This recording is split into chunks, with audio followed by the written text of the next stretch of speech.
जवळपास 90% लोकांना स्वामीनारायण टेम्पल माहित असेल आणि त्यातले 50% लोक गेले पण असतील. पण आता त्याच 50% लोकांना मला हे सांगायचे की स्वामीनारायण टेम्पल पासून ना एक 19 किलोमीटरच्या अंतरावर ना एक त्रिमंदिर नावाचं एक टेम्पल आहे. मला एवढंच सांगायचं की हे टेम्पल पण तुम्ही पाहिलं पाहिजे, त्यामुळे ना हा ब्लॉग कंटिन्यू बघा. नमस्कार मित्रांनो आणि त्यांच्या मैत्रिणी. तर सकाळ सकाळी हा मित्र आपल्याला घरी भेटायला आलता आणि त्याला भेटल्याच नंतर आम्ही सगळे पोरं निघलो होतो डायरेक्ट नसरापूरला आपलं एक खास मित्र आहे, त्याच्या पूजेला आम्ही सगळे निघालो होतो. आता त्याचं लग्न जवळच झालेलं पण आपल्याला काही जायला जमलं, त्यामुळे आम्ही सगळ्यांनी नियोजन केलं की त्याच्या पूजेलाच जावं. आता तिकडे जायला मी घेतली होती संकेतची गाडी आणि जाता जाता आम्हाला आळंदीत बेदम पाऊस लागला आणि जसं आम्ही तिकडे चाललो होतो का इकडून घरून कॉल यायची की इकडे लय पाऊस व्हायला लागलेला आहे. पुण्यात आल्याच्या नंतर नाही तर सिग्नलला थांबलो नाही त्यांना लय दिद्या चालल्या होत्या आणि त्यांनाच ना जरा साईडला करत होते आपले पोलीस काका. गंमत अशी झाली, आम्हाला लागली होती वॉशरूमला आणि आम्ही थांबलो एका हॉटेलला आणि तिथं आता आम्हाला नाईलाज असं चहा घ्यायला लागला. आता चहाचा रेट होता डायरेक्ट 40 रुपये एका चहाचा. चहा घेतला किमतीच्या मानाने एवढा पुचट चहा होता की बस रे बस. आणि मुंडेंनी सांगितले की हॉटेलवर गेल्याच्या नंतर ना पहिलं तर नाही ही विकतली पाणी बॉटल नाही ठेवली पाहिजे. ह्या हॉटेलवाल्याने आम्हाला पहिली हीच टेकवली डायरेक्ट. मित्रांनो आणि त्यांच्या मैत्रिणींना मला तुम्हाला सगळ्यांना हेच सांगायचं की जिथं रूल ब्रेक होतो ना तिथे तुम्ही बिनधास्त व्हिडिओ बनवा.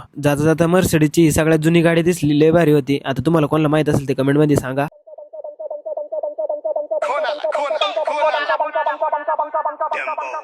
प्रसाद मलईच्या लय नाव ऐकून होतं त्यांचं दुकान आहे पाहिलं इथं. त्यानंतर नसरापूरच्या अलीकडे आम्ही ना गिफ्ट सिलेक्शनला आलो. बाकी या व्हिडिओचा पार्ट 2 पण येणार आहे, त्यामुळे ना आता मी ही व्हिडिओ इथंच थांबवतो कारण की आपला ब्लॉग पण बराच मोठा झालेला आहे. हो मी लोकेशन ऑलरेडी दिलेलं आहे, त्यामुळे तुम्ही ना गुगलला चेक करू शकता ते मंदिर.